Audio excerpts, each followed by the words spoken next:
자, 저는 이분을 더 이상 전 총리라고 부르지 않고 옹이라고 불러요. 옹. 자, 이해찬 옹을 모시겠습니다.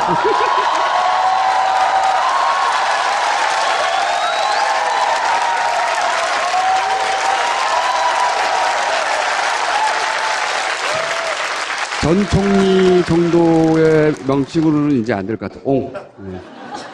이옹 나오셨고요. 이옹께서 예전에는 파파이스 같은 팟캐스트에 대해서 이렇게 아래로 보셨어요. 아래로 보시다가 파파이스에 나온 다음에 사람들이 너무 좋아하거든. 그래서 주변에 막 파파이스 보라고 막. 그리고 다음 주 또 나간다고 막 전화하고. 이렇게 재밌는 분인지 몰랐다는 얘기를 되게 많이 들었어요. 여러 군데. 지금 대선 때 아주 파파이스 나와서 그 재미 톡톡히 봤습니다. 정권 교체 됐고 10년 만에 기분이 어떠세요? 다 내가 한 거다 이거죠. 아니, 정권 교체되고 나니까 더 힘들어져가지고 더 조심스러워지고 더 힘들고 또 기대도 많고 그래가지고 요즘에는 말도 조심해야 되고 누구 사람 만나는 것도 조심해야 되고 조심하는 거로 지금 일관하고 있어요. 보통 의원님들이 말씀하실 때 야당 의원이 훨씬 편하다는 말씀을 많이 하시더라고요. 여당 의원을 하기가 여당. 쉽지가 않대요. 네, 야당이 훨씬 쉽다. 야당 너무 오래 해서 그래. 여당이 익숙해져야 돼. 앞으로 오래 해야 되는데. 응? 최근에 한 6개월 쭉 보시면서 저 친구도 저거 바보 아니야? 그런 정치인들의 언행이나 선택이나 결정들이 있을 거 아닙니까? 그죠? 저 바보다, 이런, 최근 6개월 사이에 베스트 1, 2, 3 정도 뽑자면, 저런 선택을 하면 어떡해? 저런 말을 하면 어떡해? 혹은 저렇게 하면 망하지라든가, 저 길이 아니지. 이런 거 있지 않습니까? 지금 바보 1, 2, 3는 차고 넘치죠. 오늘도 그렇던데, 홍가. 응? 또, 서가, 응? 서로 다투고 계시죠. 이제 정권이 교체되고 나서, 이제 옛날 여당, 이 사람들이 지금 어떻게 변해가는가, 이걸 이제 우리가 유심히 관찰을 하고 있고, 박근혜 재판이 어떻게 전개되는가, 이걸 우리가 유심히 보고 있지 않습니까? 근데 우리가 예상했던 것보다 훨씬 더 말하자면 1, 2, 3로 가는 것 같아요. 예, 그만큼 이제 저 친구들이 그동안에 아무 준비가 안 돼 있고 마음가짐이 안 돼 있다라는 걸 뜻하는 거거든요. 재판받는 것도 그렇고 당내 싸움하는 것도 그렇고 볼 수 없을 정도 아닙니까? 말하고 하는 게. 아마 제가 보기에는 내년 지방선거 계기로 해서 아마 훨씬 더 적나라하게 그 모습이 드러나지 않을까 싶은 생각이 들어서 내년 지방선거를 준비하느라고 지금 당에서 여러 가지를 좀 준비를 하고 있고 저는 그동안에 사드 문제 때문에 중국과 사이가 나빠졌기 때문에 선거 때 그걸 갖다 맞으면 박아놨지 않습니까? 그래서 그거 푸느라고 이제 중국에 특사도 가고 그 외에도 여러 번 가고 이제 그래가지고 하여튼 연말까지는 풀어내려고 열심히 지금 뛰고 있습니다. 말씀하시니까 홍준표 대표와 이 친박의 대결은 누구의 승리로 끝날까요? 지금 엎짝뒤짝 하는데. 둘 다 같이 날아가는 거 아니겠어요?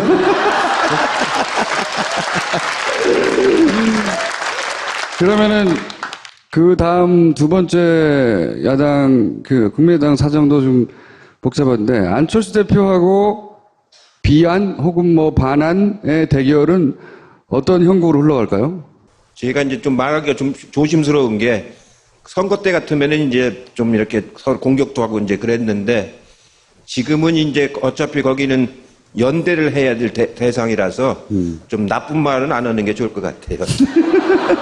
그러면 궁금한 게 요새 국민의당과 바른정당 합당 논의 이런 것들이 많이 나오고 있잖아요. 그 방향에 대해서는 좀 어떻게 보세요? 가능성이 있다고 보십니까? 크기만 작다 뿐이지 서로 노선은 다르고 지향점도 다르거든요. 그 작은 것들끼리 모여서 또 시너지가 그렇게 나오는 것도 아니고 그래서 작은 것들끼리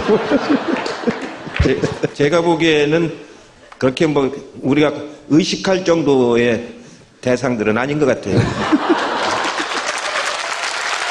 자유한국당과 바른정당 탈당파의 결합은 얼마나 어떤 규모로 이루어질까요? 이루어진다고 봐야죠. 지금 그 20명 중에서 몇 명이 갈지는 모르겠는데 적어도 이제 그대로 여기 그 바른정당에 있어 갖고는 자기들 앞으로의 전망이 어렵다고 보는 사람들이 절반은 넘는 것 같아요. 그래서 절반. 그건 상당수가 가고 여기서 나 혼자라도 맞으면 가겠다 이런 사람들이 이제 이른바 자강파라고 하는 사람들이 있는데 그 사람들 숫자가 그렇게 많지는 않은 것 같아요. 한 자리 숫자가 될 것이다. 그럼 바른정당은 어떻게 됩니까?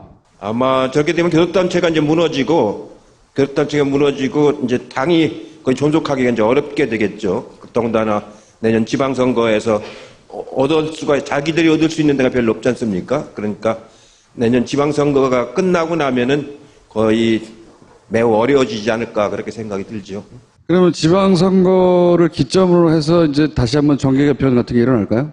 여러 정당에? 그럴 가능성이 높다고 봐야죠. 왜 그러냐면은 이제 지금 보면은 수도권에서도 우리 당 후보들이 지금 여론조사 해보면은 거의 다 앞서가는 것 같고 충청권도 그렇고 호남이 뭐 말할 것도 없고 부산 경남에서도 이제 사람을 누구로 하느냐에 따라서 이제 달라지긴 하는데 대구 경북을 빼놓고는 거의 다 이길 수 있는 그런 상황이거든요. 지금 그렇기 때문에 지방선거 끝나고 나면은 큰 정계 개편이 온다고 봐야 되겠죠. 유승민 의원 같은 경우에는 혼자서라도 당을 지키겠다. 현재까지는 그런 기조인 것 같은데 유승민 의원은 정치인으로서 계속 살아남을 수 있을까요? 이 지명도 있는 정치인으로 대선 후보급으로? 저는 살아남을 가능성이 높다고 봅니다. 왜냐면은 자유한국당이 지금은 의석이 많지만 내년에 이제 지방선거에서 쪼그라지고 나면은 이제 별 의미가 없는 존재가 되기 때문에 오히려 유승민 의원은 자기 입장은 그대로 견지를 쭉 해왔기 때문에 그리고 5석만 넘으면은 당을 운영할 수 있는 기본도는 정부에서 줍니다. 5석만 넘으면은 지금 정의당도 돈을 받고 있잖아요. 그런 것처럼 여기도 5석만 넘으면 기본적으로 당은 운영을 하기 때문에 거기는 살아남을 가능성은 있으면서 이제 2020년 그 선거를 대비를 하겠죠, 이제. 예전 새누리당 지금 자유한국당과는 약간 다른 보수는 있을수록 좋다고 생각하는데 그 바른정당의 미래라든지 아니면 그런 합리적인 보수가 살아남을 수 있는 방안이나 이런 게 혹시 있을 수 있을까요?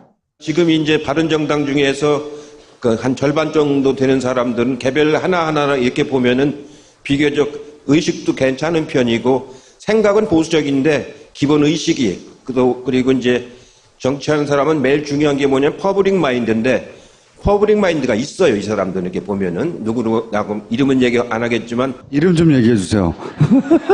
아까 유승민 의원은 얘기했잖아요. 네. 한 사람밖에 안 되잖아요. 그런 사람들이 있어서 그게 이제 커지려면은 그게 더 맞으면 그 어떤 계기에 자기 헌신성을 보여줘야 되거든요. 자기가 헌신하는 걸 보여줘야지 그 이해관계만 따라다가 보면은 이게 안 된다고요. 그래서 전 그런 그 노선이 좀 더 헌신성을 좀 보여줘서 확장되고 그 세를 모으고 그러는 것이 전 국가를 위해서 바람직하다고 이렇게 생각을 합니다. 그러면 국민의당이 아니라 안철수 대표의 개인적인 미래는 어떻게 보십니까? 자기의 헌신성이 없어요, 보면은. 자기만 생각해, 자기만. 예, 그렇게 해갖고서는 국민들의 공감을 못 얻고, 그러니까 지지율이 안 올라가잖아요, 당 지지율이. 맞으면, 대선 후보 때 얻은 거에 지금 한 4분의 1밖에 안 되잖아요. 그러니까 그만큼 축소된 거거든요. 그렇게 해갖고는 확장성이 없고, 좀 더 자기를 맞으면 헌신하는 나라에 대해서 자기 몸을 내놓는 그런 자세를 임해야지 지금은 욕심이 자꾸 있어가지고 문재인 대통령이 이렇게 긁는 것에만 전념을 하거든요. 그렇게 해갖고는 별 좋은 평가를 받기는 어려울 겁니다. 왜 그렇게 문재인 대통령에 대해서 긁을까요? 자기 진로를 몇 번 막았다고 생각하는 거겠죠. 12년도에도 맞고, 이번에 또 맞고, 이 다음에도 이대로 가면 안 될 거라고 이제 보니까 이제 그러는 거겠죠. 그런 점에서 이제 퍼블릭 마인드가 약한 거죠. 퍼블릭 마인드가 있는 사람은 어떻게 해야 되는 겁니까? 그럼 만약 안철수 대표가 퍼블릭 마인드가 있었다. 그러면 취했어야 마땅한 태도는 어떤 거였어요? 대선 이후에? 예, 지난번 이제 토론 때 여러분들 보셨잖아요. 그 토론할 때 이게 다 드러나지 않습니까? 그러려면은 자기가 왜 지난번에 선거에서 실패했는가 이거에 대한 자기 성찰이 더 깊어져야 됩니다. 성찰이 깊어져야 되는데 금방 물러났다가 몇 달 만에 아무런 성찰 없이 그냥 다시 들어왔지 않습니까? 당만 차지하면 된다 이렇게 생각하는 거 아니에요? 그렇게 해가지고서는 어떻게 거듭날 수가 있습니까? 그 문재인 후보 같은 경우도 지난번에 떨어지고 나서 한 4년 동안 여러 가지 어려움을 겪으면서 성장을 했잖아요. 그러니까 12년도보다는 16년도가 벌써 변한 모습이 보이지 않습니까? 예, 여러 가지 점에서. 그렇게 해서 자기 성찰을 통해서 이렇게 성장을 해서 국민들한테 평가를 받아야지 잠깐 물러나는 척 했다 얼른 다시 돌아가지고 또 무슨 뭐 통합을 한다고 했다가 이래가지고서는 좋은 정치인을 커가기는 어렵습니다. 좋은 정치인으로 크기 어렵답니다. 이거 어떻게 해야 됩니까? 다스 있잖아요. 관심 있게 지켜보고 계시죠? 다스 누구 겁니까, 이거? 도곡동 땅은 옛날에 실소유주가 이가라고 하는 게 한번 많이 나왔었지 않습니까? 이가라고 하는 게. 거기서부터 이렇게 시작해가지고 다스까지 왔는데, 다스는 요즘에 보니까 저도 처음 알았는데, 이렇게까지 규모가 커진 줄은 몰랐어요. 매출이 2조 얼마를 하고, 북경에 지사가 여러 개가 있고, 또 아드님이 또 계시고, 예, 그건 저도 이번에 알았는데, 이제 종착역이 온 것 같습니다, 거의.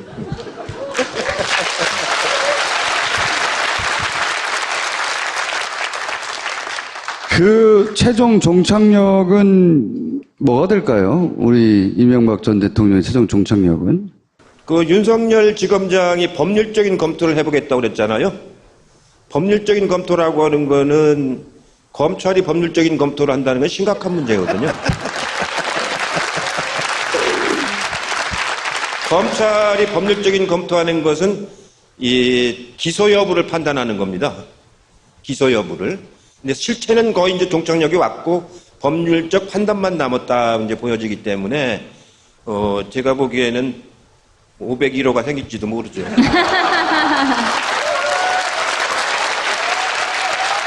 이해찬 의원님이 정말 질문 하나 하면 정말 짧고 명쾌하게 대답을 해주시네요. 괜히 칠선이 아니에요.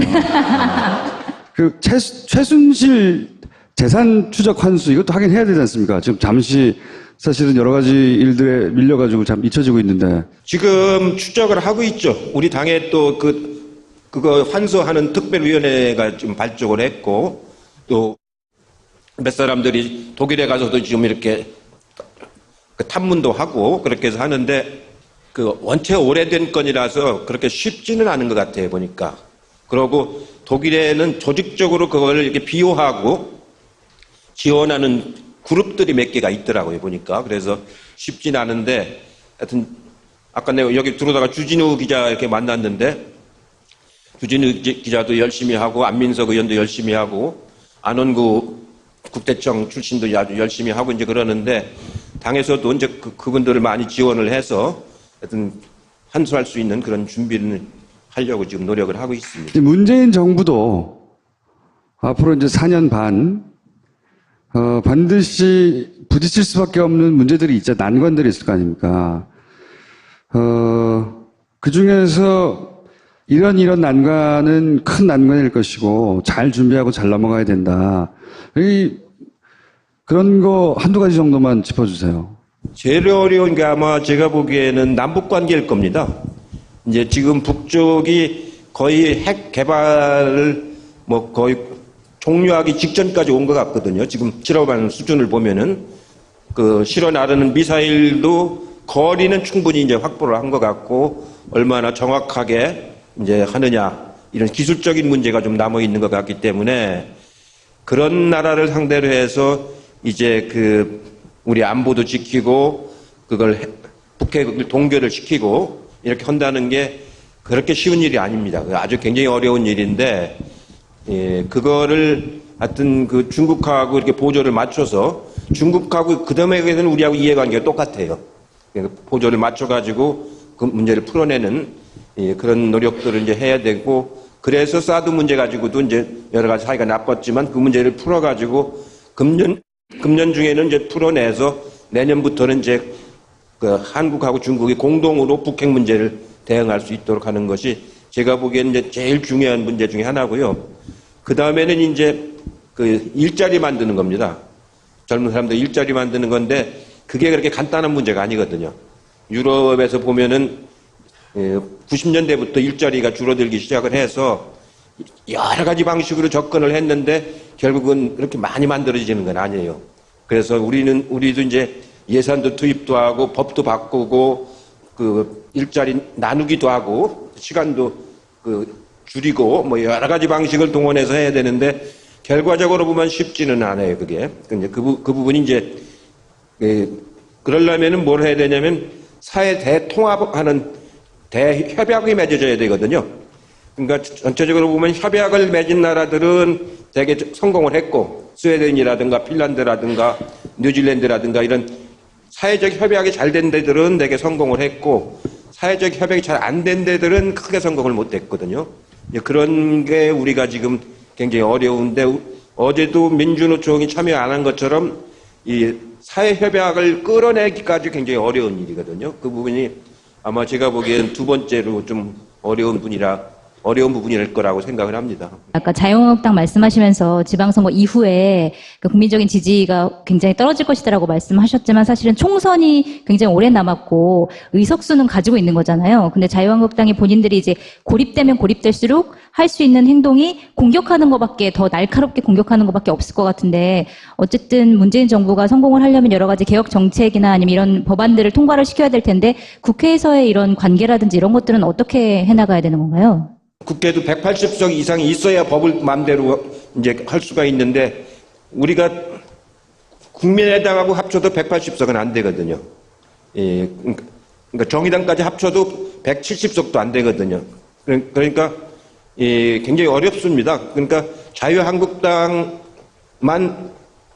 그 사람들도 협조를 해줘야 되기 때문에 협치라는 것이 굉장히 어렵습니다. 실제로. 그러나 이제 아마 내년 지방선거 끝나고 나면 자유한국당 사람이 분화가 될 가능성이 있죠. 분화가 될 가능성이 있기 때문에 그런 때 우리가 좀 폭넓게 자세를 가지고 어차피 협치를 하려면은 양보할 건 양보하고 얻을 건 얻어야 되는 거거든요. 그걸 유연하게 당에서 정부도 정부지만 당에서 유연하게 그걸 해내는 그게 이제 아주 유능한 이제 협치를 끌어가는 자세입니다.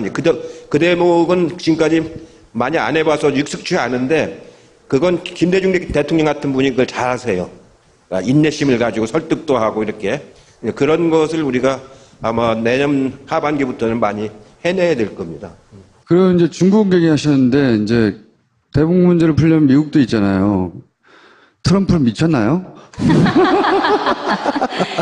궁금하네요. 많은 미국 대통령을 보셨을 텐데 뭐라고 말씀하실지 궁금해요. 트럼프는 어떻게 평가하십니까? 그분이 이제 말을 막 이렇게 자기 마음대로 이렇게 하고 싶은 대로 이렇게 하는데 실제로 미국의 정책이라고 하는 거는 그렇게 말로 되는 건 아니거든요. 미국은 우리보다 훨씬 더 체계적입니다. 정책 결정 과정도 체계적이고 또 미국 의회가 대통령을 견제할 수 있는 기능이 많이 가지고 있거든요. 우리에 비해서는 훨씬 더 많은 기능을 가지고 있기 때문에 트럼프의 말을 듣고 우리가 미국의 정책을 판단하면 안 돼요. 오히려 훨씬 더 정제된 말을 하는 미국의 이제 관료들이라든가 의원들이 있습니다. 의원들 중에서도 이제 트럼프처럼 말하는 사람도 있지만 훨씬 정제된 말을 하는 사람들이 있거든요. 지금 미국 상원의 외교위원장 같은 분은 굉장히 정제된 말을 하거든요. 그런 분들이 전쟁 일으킬 건에 관해서 통제권을 가지고 있다고요. 미국 상원에서. 그래서 트럼프의 말에 너무 딸려다니는 건 그렇게 좋은 거는 아닙니다. 그렇게 미치긴 미친 거죠. 뭐 말하자면 퍼블릭 섹터에서 일하지 않는 사람이라서 이제 그런 말하는 자세가 있는데 보기는 안 좋죠. 미국 이제 트럼프 대통령이 가지고 있는 대북관 자체가 사실 정확하게 뭔지도 모르겠어요. 김정은하고 만난다고 했다가 안 된다고 했다가 전쟁한다고 했다가 또 만난다고 했다가 왔다 갔다 하니까 미국하고의 관계는 어떻게 풀어야 됩니까? 지금 우리가 경제적으로나 정치적으로나 문화적으로는 미국은 또 이제 옛날하고는 다르죠. 많이 자율성이 생겼는데 군사안보 분야에서는 그렇지 못하거든요. 특히 이제 다른 분야보다도 공군 분야 이쪽에서는 우리가 독자적인 우리가 정보 수집 기능이 있는 것도 아니고 위성이 있는 것도 아니고 굉장히 미국한테 의존하고 있습니다. 군사 정보 분야에서는 그건 현실적으로 인정을 해야 되는데 그러니까 저도 이제 중국 가서 그쪽 고위층하고 얘기해 보면 한국은 왜 자주적이지 못하냐 막 이제 추궁을 하고 그러는데 실제로 우리가 그 동안에 그렇게 이제 나라를 이끌어오질 못했거든요. 그래서 미국의 그런 입장을 우리가 이제 잘 이렇게 어느 정도 인정을 해야 되는데 그러려면은 결국은 국방비가 들어갑니다. 국방비가. 맞으면은 사드도 우리가 개발해서 우리가 배치하면은 그러려면은 우리가 돈이 있어야 되지 않습니까? 다른 미사일도 마찬가지예요. 다른 미사일도 우리가 KAMD라고 한국형 미사일 방어 체계를 만드는데 그거를 빨리 만들려면 그만큼 돈을 거기다 많이 투입을 해야 되거든요. 지금 1년에 40조 정도가 국방 예산인데 우리는 전체 예산의 10%인데 아마 그거보다 제대로 된 우리가 자주적인 국방 체계를 갖추려면 그거보다 예산이 훨씬 더 많이 들어가야 되거든요. 그러니까 결국은 국방 예산이 많이 들어갈수록 다른 우리 복지라든가 교육이라든가 이쪽이 또 희생을 당하는 거기 때문에 당분간은 미국하고 공조를 하면서 북한 문제를 이제 풀어나갈 수밖에 없는 게 우리의 어떻게 보면 서글픈 현실입니다. 그러니까 대통령이 지난번에 그렇게 돈을 많이 써놓고 아직까지 북한한테 뭐 했느냐고 그러잖아요. 저도 답답하죠. 그런 얘기 들어보면. 근데 그게 우리가 나라를 어떻게 보면은 참여정부, 국민의 정부 때도 그걸 해결해 보려고 많이 노력을 했는데 그때 경제 상황이 좋지 않아가지고 국방 예산을 그때 많이 늘렸어요. 늘리긴 늘렸는데 그 늘린 규모가 그런 아주 자율성을 갖기에는 아직 한참 멀었던 거죠. 문재인 정부 이내에 어느 정도 도달 가능할까요? 어느 정도 이제 늘리는데도 근데 국가 예산이라는 게 한 분야에다 한꺼번에 확 늘릴 수가 없는 거거든요. 그래서 어느 정도는 이제 늘릴 수는 있는데 그렇게 이제 완전히 자유로울 정도로 그렇게 늘려나가긴 좀 어려울 겁니다. 그래봐야 5년 아닙니까? 그래서 제가 보기에는 5년 갖고는 안 되고 적어도 한 20년은 해야 네?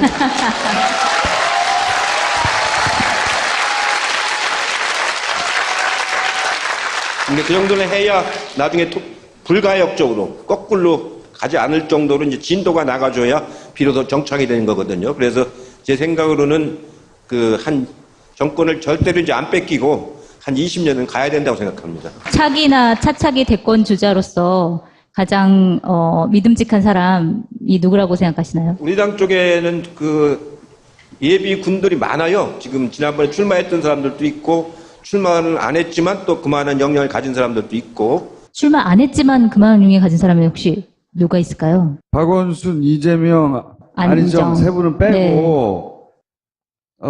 지난번에는 안 나왔지만 4년 반 후에는 이분들을 주목하고 있어야 된다. 네. 제가 한 서너 명 얘기했다가는 110명한테 뺨 맞습니다. 아니면 이렇게 하죠. 초선 중에만. 초선 중에만. 당장 될 수는 없잖아요. 그러니까 좀 이번에는 안 되겠지만 이런 초선들을 지켜봐야 된다. 이 다음에 이제 한번 우리가 더 이기잖아요. 더 이기면은 이제 그런 역량을 가진 사람들이 많이 더 생기지 않습니까? 장관도 지낸 사람도 생기고, 총리 지낸 사람도 생기고, 여러 가지 생기기 때문에 한 10년 지나고, 이제 10년을 집권하고 나면 그 다음 선거 때는 더 역량이 훨씬 더 많이 생기게 되는 거죠. 일단 4년 반 후에 다시 집권해야 되는데 4년 반 후는 그러면 요 3명 가지고 합니까? 아니죠. 그때 가면은 지금 본인들이 준비하는 사람들이 더 나올 거거든요. 그래서 제가 보기에는 한 5, 6명은 되지 않을까 싶은데요. 5, 6명 정도는 그 급으로 커 있을 것이다. 예, 지난번에 안 나왔던 사람 중에서 이대면 나오려는 사람들이 생길 거라고요. 그러니까 거기 대략 제가 짐작을 가는데 그런 사람이 한 서너 명 정도 됩니다. 짐작 가는 사람 누구, 서너 명 누구요, 누구. 그러니까 글쎄요, 얘기하면은 안 하는 게 좋죠. 저희가 얘기하시면은 여기 있는 분들만 알고. 딱 한 사람만 얘기해요. 딱 한 네. 사람만.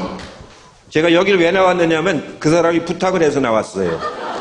왜냐면 그 선거 때 대선 때 내가 돈을 한 푼도 남기지 말고 다 쓰라고 그랬거든요, 당에서. 지난번 선거 때는 돈을 남겼었거든요. 그래가지고 내가 막 한참 그 야단을 치고 이제 그래서 이번에는 단돈 1원도 남기지 말고 다 써라. 완전히 소진을 시켜라 해가지고 정말 그렇게 해버렸어요. 사실 이번 다 안 써서 되는 건데.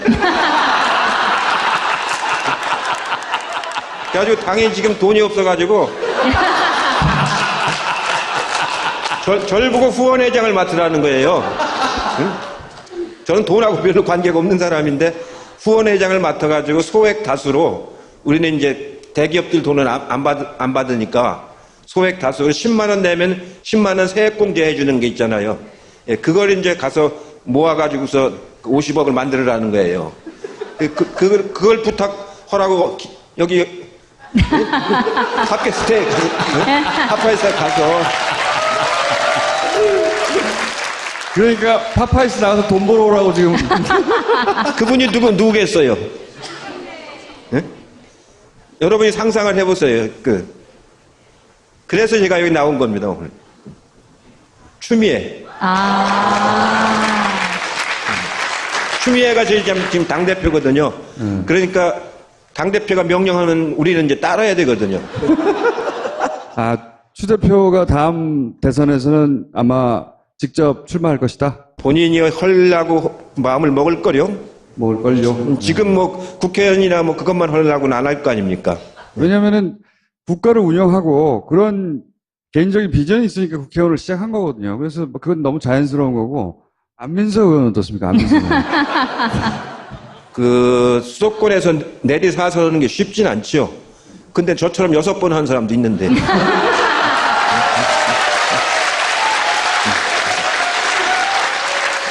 그러니까 사선을 강조해서는 안 되고, 지금 열심히 문제 발굴을 하지 않습니까? 예, 그걸 강조해야 되는데, 그거보다는 자꾸 수도권 내리 사선이라고 그러니까 좀 상투적으로 보이잖아요? 김부겸 장관도 노리지 않을까요? 이번에는 이제 스스로 물러났지만, 그렇겠죠? 아무래도? 김부겸 장관도 좀 생각이 있을 겁니다. 왜냐면 그전부터 오히려 국회의원보다는 그런 도지사라든가 대구시장이라든가 이런 쪽에 관심이 있어가지고 이번에도 이제 행자부 장관을 맡았지 않습니까? 그래서 김부겸 장관도 그런 좀 생각을 갖고 있지 않을까 싶습니다. 유시민 전 장관이 대중적 인기도 있고, 그리고 어젠가 오늘인가 시사전을 보니까 차세대 주자. 무슨 그 양반이 차세대야. 거기서 갑자기 1위도 하고 이게 이제 대중 노출이 많다 보니까 눈에 띄어서 그런 것 같은데, 유시민 전 장관을 다시 써먹는 건 어때요? 본인은 정치는 안 하고 이제 그런 지식인으로서의 활동을 하겠다 이제 그러는데, 제가 보기에는 유시민 장관만큼 정책적으로나 이런 걸 잘 아는 사람이 많지 않아요. 또 논리도 아주 좋고 또 말하는 것도 아주 설득력이 있고, 그래서 이 공인으로서 역할을 지금도 하는 것도 공인으로서 역할이라고 하지만 좀 더 나라를 위해서 좀 더 퍼블릭 섹터에서 일을 하는 그런 자세가 좀 필요하다고 생각을 합니다. 전혀 의외의 인물이지만 많은 사람들이 한 번쯤 머릿속에 떠올려봤을 손석희 사장은 어떻습니까? 정당을 한 30년 했는데 이만큼 당이 정돈된 건 처음이에요. 정돈돼서 필요 없다고요? 아니, 이거 아닐까요? 당을 정돈시켜서 이 당에 대한 신뢰를 구축한 다음에 좋은 사람들을 데려올 수 있을 것이다. 이렇게 함의되어 있는 거 아닐까요? 조금 더 우리가 뭐라 그럴까요? 현대화돼야 돼, 현대화. 현대화. 그러니까 지금 이제 유럽의 정당들도 플랫폼 정당이라고 그러지 않습니까? SNS에 막 이렇게 해가면서 막 이렇게 그 젊은 새로운 그 문화, 정치 문화를 막 받아들이거든요. 미국도 그때 무브원 운동으로 이제 이렇게 했지 않습니까? 근데 미국은 그 무브원 운동으로 시작한 것이 굉장히 더 발전해가지고 대중화가 되어버렸는데 우리는 이명박 때 그 싹을 다 잘라버렸어요. 그거에 맞춰서 당을 발전시켜야 되는데 아직은 우리가 거기까지 못 가고 있어요. 재래식으로 하고 있죠. 그러니까 재래식에서 빨리 벗어나서 그런 맞으면 현대화된 당으로 가는 것이 굉장히 중요합니다. 아니, 이게 손석희는요. 지상파하고 종편 중에서 그 방송국 하나만 지금 이렇게 젊은 세대한테 호응을 하고 있지 않습니까? 그거는 하는 방식도 거기도 SNS를 따로 또 많이 하더라고요. 그냥 종편만 내보내는 게 아니고 이렇게 해서 그런 쪽으로 맞아 가치관도 올바라야 되고 그런 방식도 선진화돼야 되고 또 어제 같은 경우 보니까 이용님. 손석희는요. 아이패드 그 저기 한 사람 태블릿 PC 찾게끔 해준 사람 그 사람 말 중에 인터뷰를 한 거 보니까요 굉장히 중요한 말이 들어있어요. 거기에 한겨레 기자도 찾아왔고 또 어디 신문사 기자도 찾아왔고 그랬는데 JTBC라고 해서 줬다. 그 왜 JTBC에 줬냐 했더니 손석희는 믿을만하기 때문에 그렇게 인터뷰를 했더라고요. 그러니까 평상시에 그렇게 신뢰를 얻어놓는 것이 다 그게 나중에 그 맞으면 좋은 거를 개발할 수 있는 힘의 원천이 되는 거거든요. 아니, 그러니까 손석희. 아직 언론엔 손석희가 필요하다. 약간 이런 그러니까, 결론인 것 같아요. 네. 그분은 거기서 본인의 역할을 다 오지도 않겠지만 제안한다고 해서. 근데 이제 아깝다 그런 생각 안 해보셨냐 이거지. 우리 끌고 와가지고 어떻게 해보고 싶다 뭐 이런 생각은. 지금 자꾸 자기하고 손석희를 비교하려고 지금 그러는데 의도를 간파하셨군요. 아니, 손석희 사장이 빨리 어디 딴 데 가야지 내가 어떻게 1등을 하지. 손석희 사장 살아있는 동안은 안 될 것 같아가지고 내가 제거하려고 그러는데 제거. 자, 이 파파이스는 오늘 마지막인데 혹시 파파이스에 연속 출연하시고 나서 꼭 이 파파이스 시청하시는 분들한테 정권도 교체되는데 하고 싶은 얘기 있으세요? 마지막으로? 예, 실제로 저는 파파이스를 잘 몰랐었는데 나중에 이제 제가 여기 출연 몇 번 해보고 나서 그 이제 위력을 이렇게 알았거든요. 그 다운로드 되는 숫자라든가 유튜브에서 횡행하는 이게 숫자라든가 를 보고 횡행하는 숫자. 본인이 피부로 직접 느끼신 건 어떤 거였어요? 제가 이제 광화문에서 마지막 날 유세하러 이제 올라갔는데 그 전에 나가서 유세하면은 그렇게 열광들을 안 했어요. 그랬는데 그날은 가니까 막 엄청 내가 후보가 된 것 같아요. 근데 거기다 보니까 전부 그 사람들이 파파이스를 들은 사람들이에요, 보니까. 그러면서 막 무슨 말만 하면 거기서 막 열광을 하고 이제 그런 걸 보고서 제가 광주 청문회 끝나고 나서 그런 분위기였었거든요. 그게 몇십 년 전입니까? 근데 그때만 광주 청문회 때하고 또 다른 이 젊은 사람들이 이렇게 하는 걸 보고서 아, 이거 그 간단치 않은 매체구나.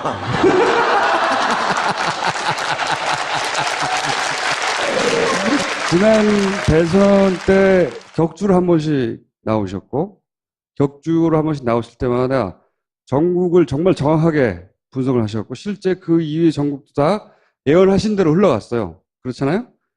박수 부탁드립니다.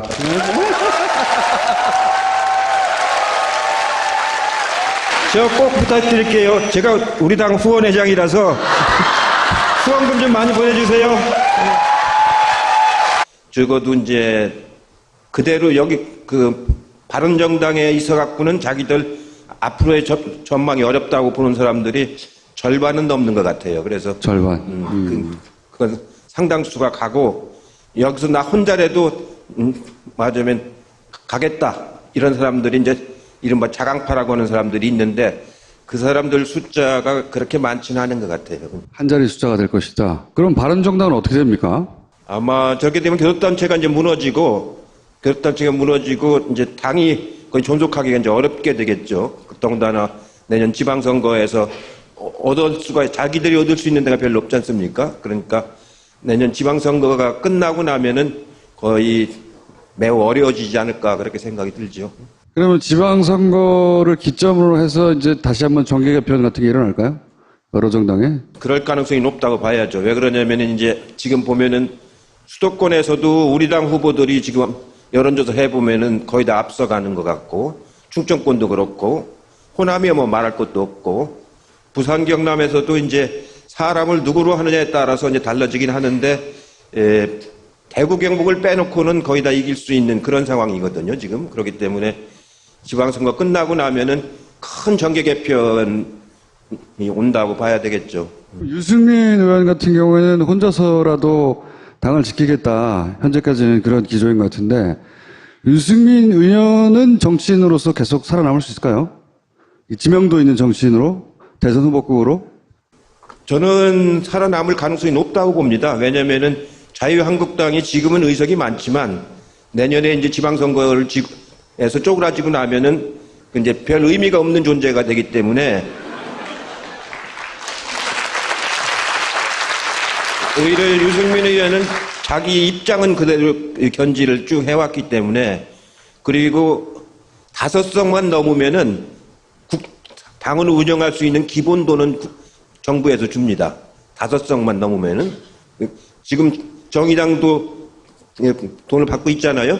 그런 것처럼 여기도 5석만 넘으면 기본적으로 당은 운영을 하기 때문에 거기는 살아남을 가능성은 있으면서 이제 2020년 그 선거를 대비를 하겠죠, 이제.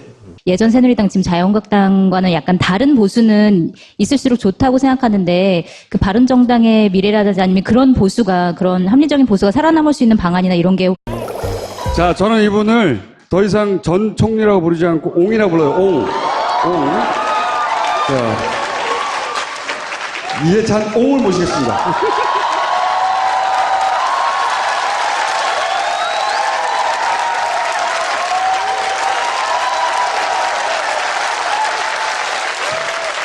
전 총리 정도의 명칭으로는 이제 안 될 것 같아요. 옹. 네. 이옹 나오셨고요. 이옹께서 예전에는 파파이스 같은 팟캐스트에 대해서 이렇게 아래로 보셨어요. 아래로 보시다가 파파이스에 나온 다음에 사람들이 너무 좋아하거든. 그래서 주변에 막 파파이스 보라고 막. 그리고 다음 주 또 나간다고 막 전화하고. 이렇게 재밌는 분인지 몰랐다는 얘기를 되게 많이 들었어요. 여러 군데. 지금 대선 때 아주 파파이스 나와서 그 재미 톡톡히 봤습니다. 정권 교체 됐고 10년 만에 기분이 어떠세요? 다 내가 한 거다 이거죠. 아니, 정권 교체되고 나니까 더 힘들어져가지고 더 조심스러워지고 더 힘들고 또 기대도 많고 그래가지고 요즘에는 말도 조심해야 되고 누구 사람 만나는 것도 조심해야 되고 조심하는 거로 지금 일관하고 있어요. 보통 의원님들이 말씀하실 때 야당 의원이 훨씬 편하다는 말씀을 많이 하시더라고요. 여당 의원을 하기가 여당. 쉽지가 않대요. 네, 야당이 훨씬 쉽다. 야당 너무 오래 해서 그래. 여당이 익숙해져야 돼. 앞으로 오래 해야 되는데. 응? 최근에 한 6개월 쭉 보시면서 저 친구도 저거 바보 아니야? 그런 정치인들의 언행이나 선택이나 결정들이 있을 거 아닙니까? 그죠? 저 바보다, 이런. 최근 6개월 사이에. 베스트 1, 2, 3 정도 뽑자면. 저런 선택을 하면 어떡해. 저런 말을 하면 어떡해. 혹은 저렇게 하면 망하지라든가. 저 길이 아니지. 이런 거 있지 않습니까? 지금 바보 1, 2, 3는 차고 넘치죠. 오늘도 그렇던데, 홍가. 또, 서가, 응? 서로 다투고 계시죠. 이제 정권이 교체되고 나서, 이제 옛날 여당, 이 사람들이 지금 어떻게 혹시 있을 수 있을까요? 지금 이제 바른정당 중에서 한 절반 정도 되는 사람들은 개별 하나하나 이렇게 보면은 비교적 의식도 괜찮은 편이고, 생각은 보수적인데 기본 의식이 그리고 이제 정치하는 사람은 매일 중요한 게 뭐냐면 퍼블릭 마인드인데 퍼블릭 마인드가 있어요. 이 사람들은 이렇게 보면은 누구라고 이름은 얘기 안 하겠지만 이름 좀 얘기해 주세요. 아까 유승민 의원은 얘기했잖아요. 예. 한 사람밖에 안 되잖아요. 그런 사람들이 있어서 그게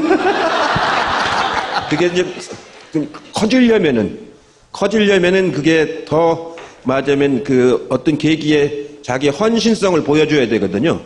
자기가 헌신하는 걸 보여줘야지 그 이해관계만 따라다가 보면은 이게 안 된다고요. 그래서 전 그런 그 노선이 좀 더 헌신성을 좀 보여줘서 확장되고 그 세를 모으고 그러는 것이 전 국가로 위해서 바람직하다고 이렇게 생각을 합니다. 그러면 국민의당이 아니라 안철수 대표의 개인적인 미래는 어떻게 보십니까? 자기의 헌신성이 없어요, 보면은. 자기만 생각해, 자기만. 예, 그렇게 해갖고서는 국민들의 공감을 못 얻고, 그러니까 지지율이 안 올라가잖아요, 당 지지율이. 맞으면, 대선 후보 때 얻은 거에 지금 한 4분의 1밖에 안 되잖아요. 그러니까 그만큼 축소된 거거든요. 그렇게 해갖고는 확장성이 없고, 좀 더 자기를 맞으면 헌신하는 나라에 대해서 자기 몸을 내놓는 그런 자세를 임해야지 지금은 욕심이 자꾸 있어가지고 문재인 대통령이 이렇게 긁는 것에만 전념을 하거든요. 그렇게 해갖고는 별 좋은 평가를 받기는 어려울 겁니다. 왜 그렇게 문재인 대통령에 대해서 긁을까요? 자기 진로를 몇 번 막았다고 생각하는 거겠죠. 12년도에도 맞고, 이번에 또 맞고, 이 다음에도 이대로 가면 안 될 거라고 이제 보니까 이제 그러는 거겠죠. 그런 점에서 이제 퍼블릭 마인드가 약한 거죠. 퍼블릭 마인드가 있는 사람은 어떻게 해야 되는 겁니까? 그럼 만약 안철수 대표가 퍼블릭 마인드가 있었다. 그러면 취했어야 마땅한 태도는 어떤 거였어요? 대선 이후에? 예, 지난번 이제 토론 때 여러분들 보셨잖아요. 그 토론할 때 이게 다 드러나지 않습니까? 그러려면은 자기가 왜 지난번에 선거에서 실패했는가 이거에 대한 자기 성찰이 더 깊어져야 됩니다. 성찰이 깊어져야 되는데 금방 물러났다가 몇 달 만에 아무런 성찰 없이 그냥 다시 들어왔지 않습니까? 당만 차지하면 된다 이렇게 생각하는 거 아니에요?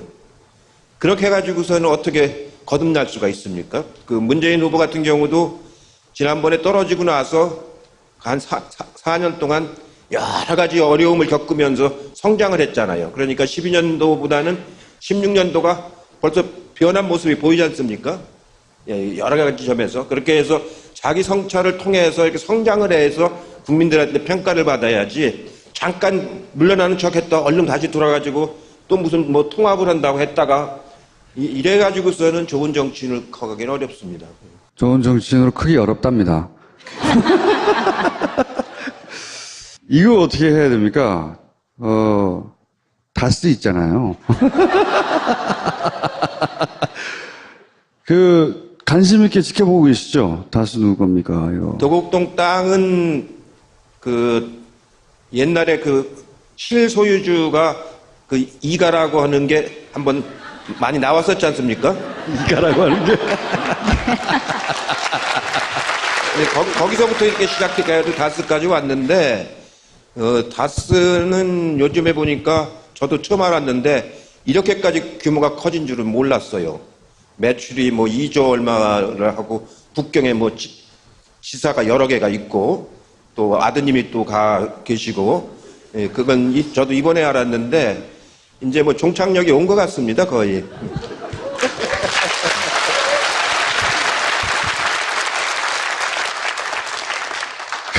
최종 종착역은 뭐가 될까요? 우리 이명박 전 대통령의 최종 종착역은? 윤석열 지검장이 법률적인 검토를 해보겠다고 그랬잖아요. 법률적인 검토라고 하는 거는 검찰이 법률적인 검토를 한다는 건 심각한 문제거든요. 검찰이 법률적인 검토하는 것은 이 기소 여부를 판단하는 겁니다. 기소 여부를. 근데 실체는 거의 이제 종착역이 왔고 법률적 판단만 남았다 이제 보여지기 때문에 제가 보기에는 501호가 생길지도 모르죠.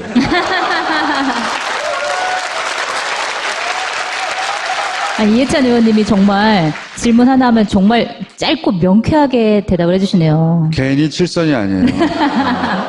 그 최순실 해가는가 이걸 이제 우리가 유심히 관찰을 하고 있고 박근혜 재판이 어떻게 전개되가는가 이걸 우리가 유심히 보고 있지 않습니까?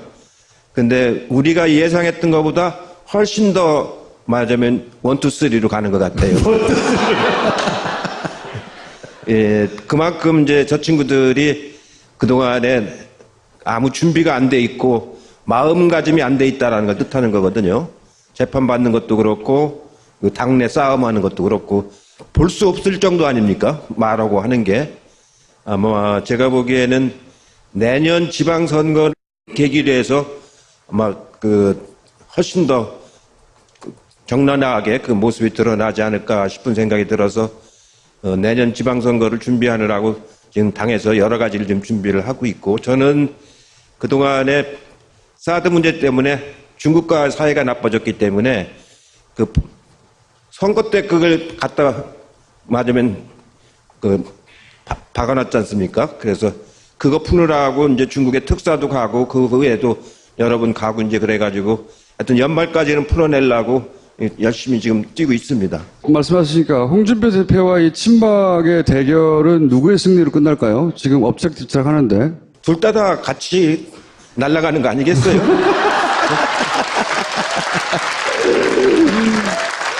그러면은 그 다음 두 번째 야당 그 국민의당 사정도 좀 복잡한데 안철수 대표하고 비안 혹은 뭐 반안의 대결은 어떤 형국으로 흘러갈까요?